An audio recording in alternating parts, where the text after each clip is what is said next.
Good morning po sa inyo lahat. Isa pang maliyugto ng ating daily Bible blessings.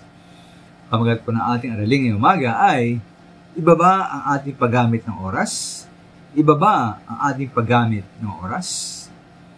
Bilang mga Kristiyano mga minamahal, dapat may kaibahan tayo sa mga niligtas, mga hindi Kristiyanong totoo.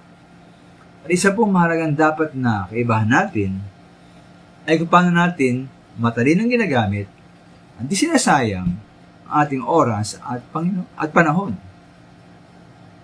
Noon nga po ay bata pa, malimit kong makita sa aking paligid kapag nag-arakad ako sa lugar na kung saan ako nakatira noon, ay mga tao, mga lalaki, na nakatambay lamang sa lansangan.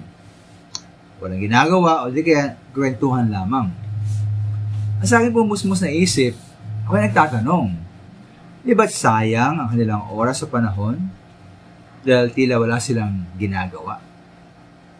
Ayon sa Colossians chapter 4 verse 5, sabi ng Panginoon, magsilakad kayo na may karunungan sa nangasa labas na inyong samantalahin ang panahon.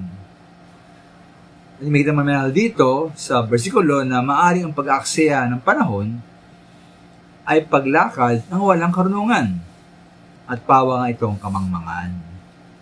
At ang mahusay at matalinong paggamit ng panahon ay isang mahalagang protoo natin sa mga hiniligtas. Sa mga nasa labas, tayo po ay iba. Dahil iba ang ating paggamit, natin ang matalinong paggamit ng panahon. Ito ay paninulit po ni Pablo sa Efeso 5:16, sabi niya po roon, mag-ingat nga kayong lubos kung paano kayo lumalakad.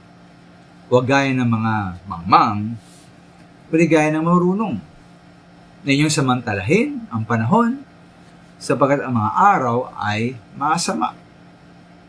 Tuloy nga po bang marunong ang di mangmang ating paglakad at pumumuhay, natin po hindi sinasayang ating panahon sa mga bagay na wala namang kabuluhan at walang karuturan.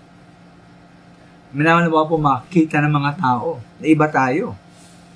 At pong kaibahan nga, ito isang mahalagang bagay. Naiba tayo dahil naiba at talino ang paggamit ng oras natin at ng panahon. Wala po tayong dapat sinasayang. Salamat po.